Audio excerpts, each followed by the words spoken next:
They just see him as a Who? knockout artist?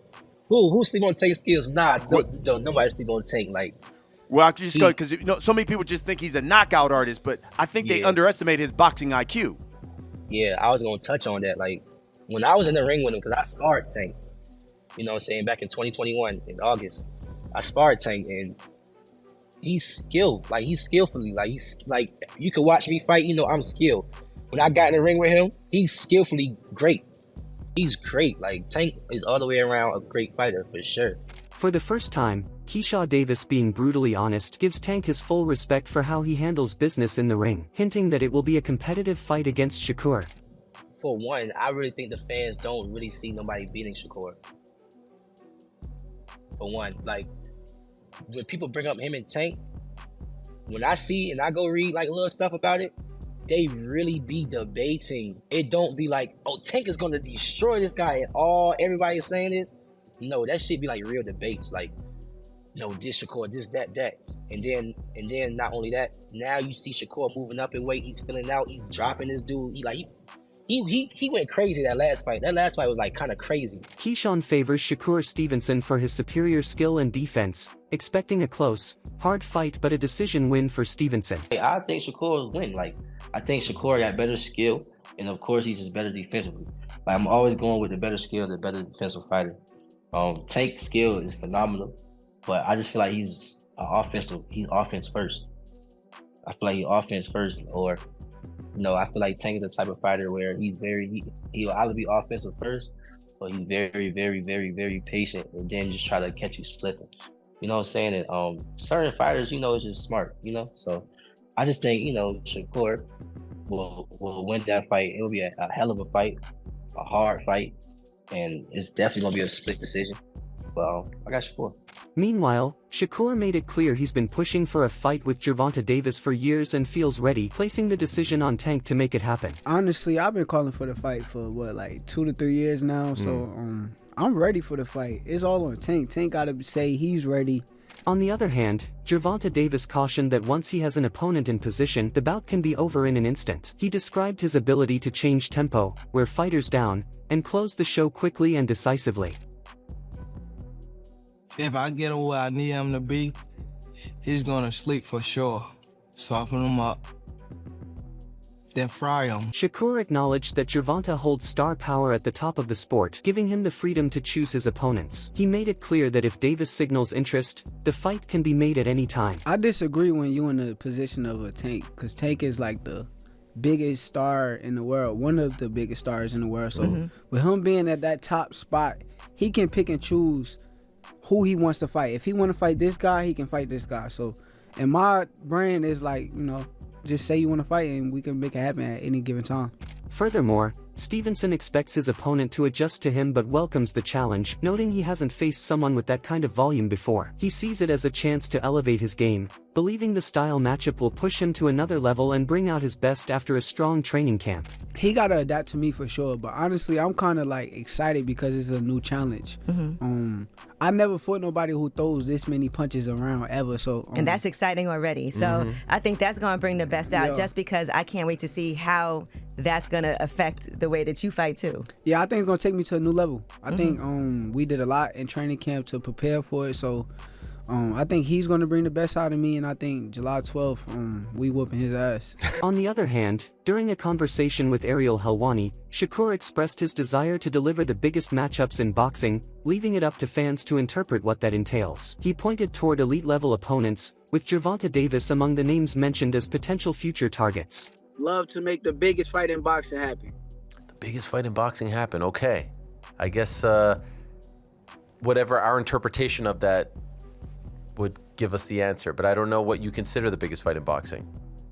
It ain't about what I consider the biggest fight in boxing. It's what y'all consider the biggest fight in boxing. So y'all know what that means. Is it Tank Davis?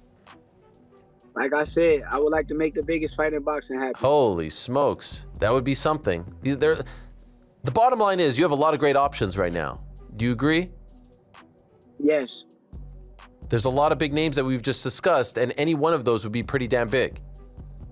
Yeah, like I said, I'm down with whatever, whatever makes sense. But once again, I would love to make the biggest and best fights happen. I would love to make the most competitive fights happen, and I would love to show the world why I am the best fighter in the sport of boxing. However, Eddie Hearn added that Shakur Stevenson is a 3-division world champion and one of the top pound-for-pound fighters in the sport. He views Stevenson as the best lightweight in the world, a generational talent, and believes he's destined to become a major star, while remaining open to a potential fight with Gervonta Davis. Shakur is a 3-division world champion, 27 years of age. For me, pound for pound, one of the best fighters in the sport. We have no problem taking Shakur to a PBC show to fight Tank, but he needs his respect.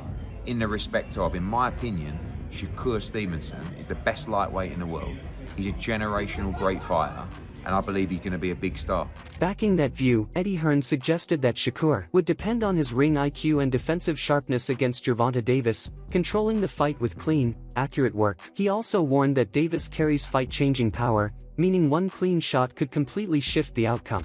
I think I don't know how good the fight will be, but I think Shakur is, again, like pound for pound, IQ-wise, I think he's even up there with a Terrence and those kind of guys. You know, I think the difference with Boots is he's got the defensive mastercraft, and he also has the aggressive power to turn your lights out, and I think that's quite different.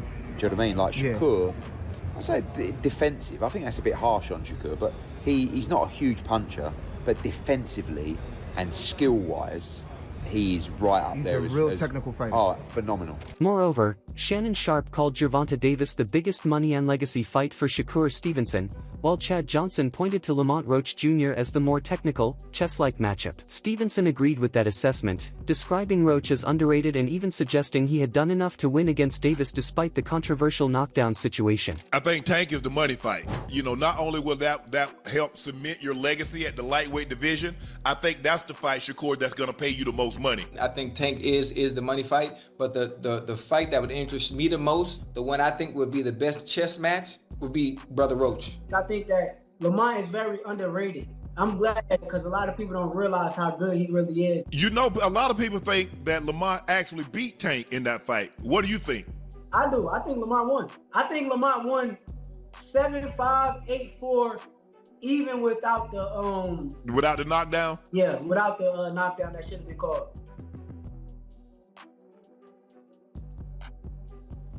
Meanwhile, Andre Rozier also praised Shakur Stevenson as a highly skilled fighter but leaned toward Gervonta Davis because of his knockout power. He described it as a classic boxer versus puncher matchup where Stevenson's skill could control the fight, but one mistake could allow Davis to end it instantly. He added that it's a true 50-50 style clash where timing, discipline, and one key moment could decide everything. Well, I tell you like this, Shakur is a talented fighter. Tank, that's like my ride and die. I like guys that get people in trouble and knock them out. So I'm always riding with Tank. It will be a spectacular bout. I mean, you have the age-old puncher versus boxer at its best. Now, if Tank allows Shakur to get ahead too far, then he might not be able to catch up to him. On the flip side of that, if Tank gets in there and Shakur makes a mistake, it only takes one for the lights to be out. So I'm waiting to see it. I want to see it, and I'm looking forward to it. It's another 50-50, but you know, I'm Tank all the way. So I got to ride or die with who I ride or die with, even though I love them both. Fannin described a fight with Gervonta Davis as a major career test for Shakur Stevenson. He pointed to Davis's history of beating elite opposition who often go on to become world champions, framing the bout as a defining opportunity for Stevenson to measure himself against the division's top level. Gervonta Davis is a huge fight for Shakur Stevenson, and for people to act like the biggest fight in boxing is with somebody like Devin Haney or Ryan Garcia is absolutely ridiculous. Now, why do we know that Gervonta Davis is such a big fight? Because Gervonta Davis has now beaten, I do believe, 5 or 6, I think it's 6 people that he beat went on to win world championships, including Ryan Garcia, who people are saying Shakur Stevenson should fight next. On the other hand, Jamal Herring argued that Shakur Stevenson has already done enough in the sport to be considered on the same level as Gervonta Davis, stressing that Stevenson's accomplishments and performances warrant equal recognition in the conversation. You can't be selective, but then say Shakur Stevenson ain't do nothing. That's what I'm just speaking as just a fan. You know what I mean? Like Shakur, the 3-time, 3-divisional world champion, unified world champion. So, he's done something, you know what I mean? And he's done something enough to where if people are bringing him up to you, it's obviously because people want to see the fight. It's not like they bringing up, a nobody. It's like, or somebody coming up in the rankings.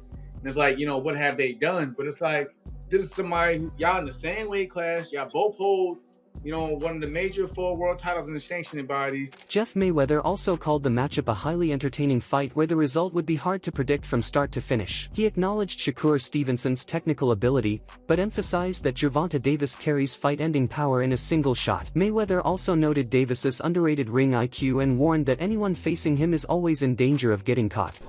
That's the fight where you're going to be sitting in your seat and you're going to be entertained every second of that fight. And no one knows how that fight's going to end. I mean, Shakur is a great boxer, but still, he doesn't, it only takes Tank one punch. Right. And if Tank catches him, no matter how great he is, he'll probably go out too.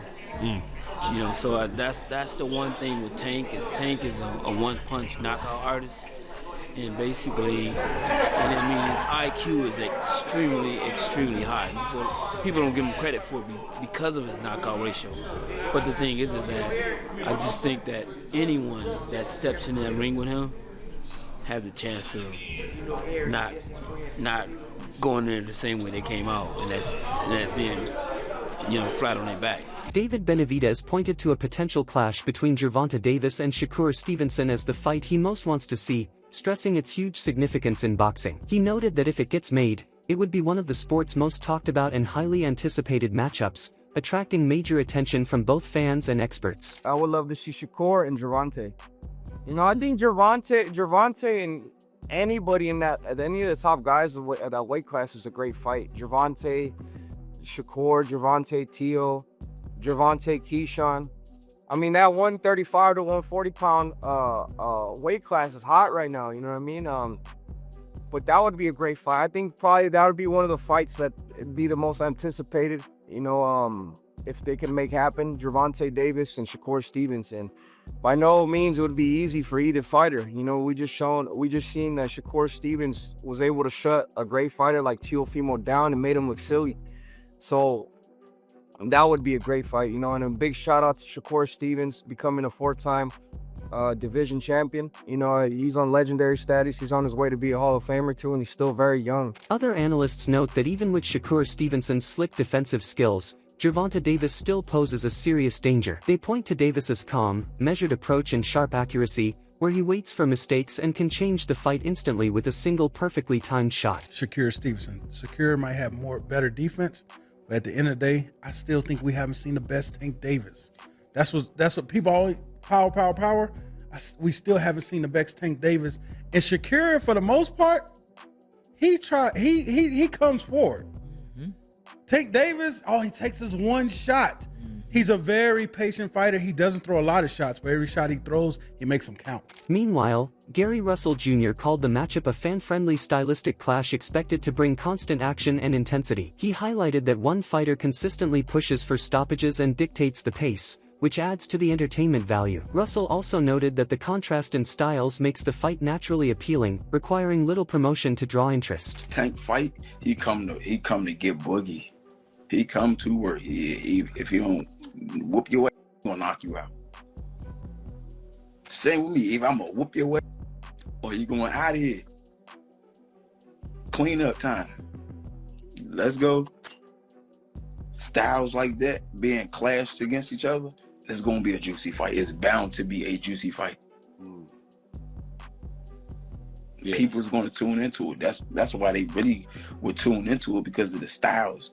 Now that don't need no build up because of the styles. Gary Russell Jr. praised Shakur Stevenson as a highly technical and efficient fighter, built around defense, movement, and accuracy. He noted that Stevenson fights with discipline, limits unnecessary exchanges, and controls bouts through smart positioning and selective punching.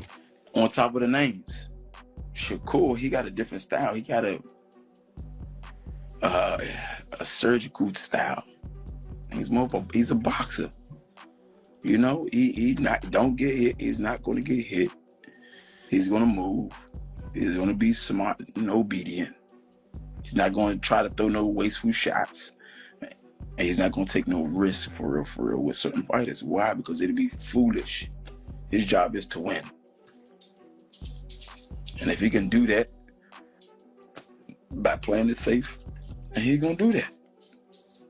Right. It's not stupid of him. It's smart of him.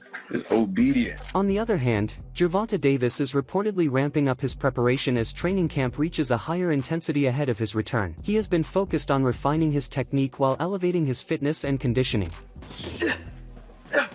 See some speed. He's like, yo, where the coming from? They're coming from different angles I ain't never seen. Meanwhile, Shakur Stevenson is working on regaining his rhythm and improving conditioning as he prepares and sharpens for upcoming challenges.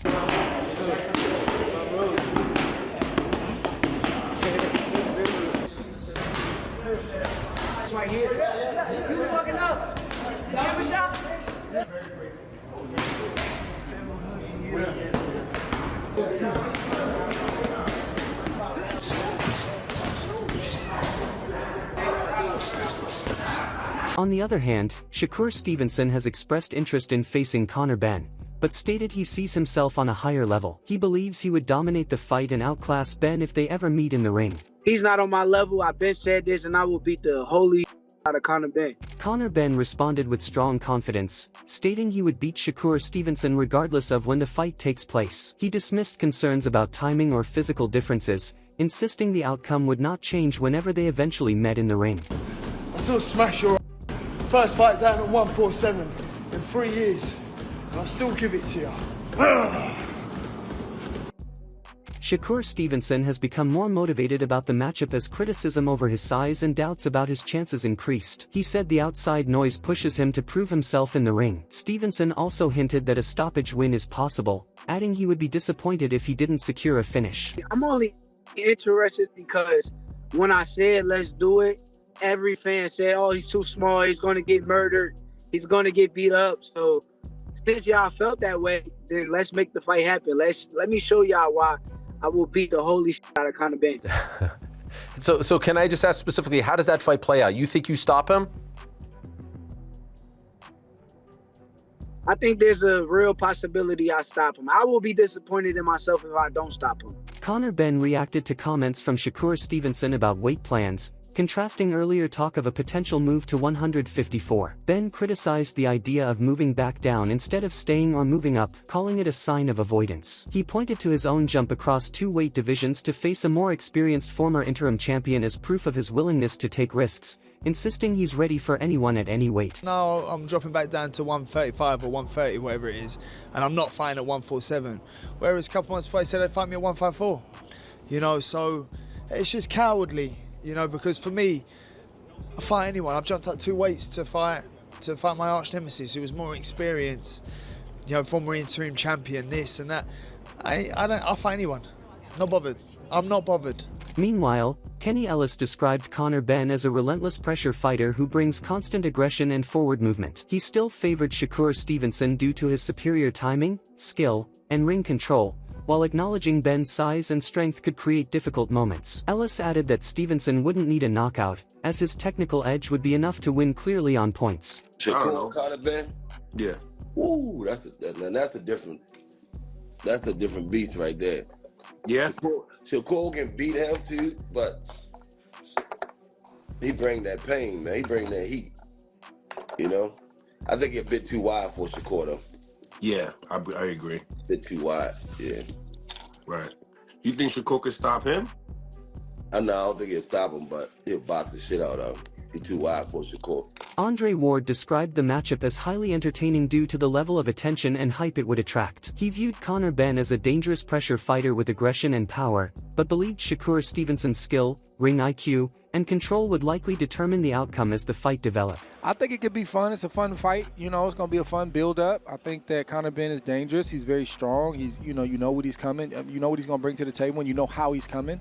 And that's straight ahead. You know, he's going to step on the gas as long and as hard as he can. So I think from that standpoint, and Shakur being the smaller fighter, I think that's going to make for an interesting matchup. But I think ultimately skills and IQ and ability and ring smarts are going to win out again. I think it's going to net out with Shakur Stevenson being the dominant fighter at the end of the day.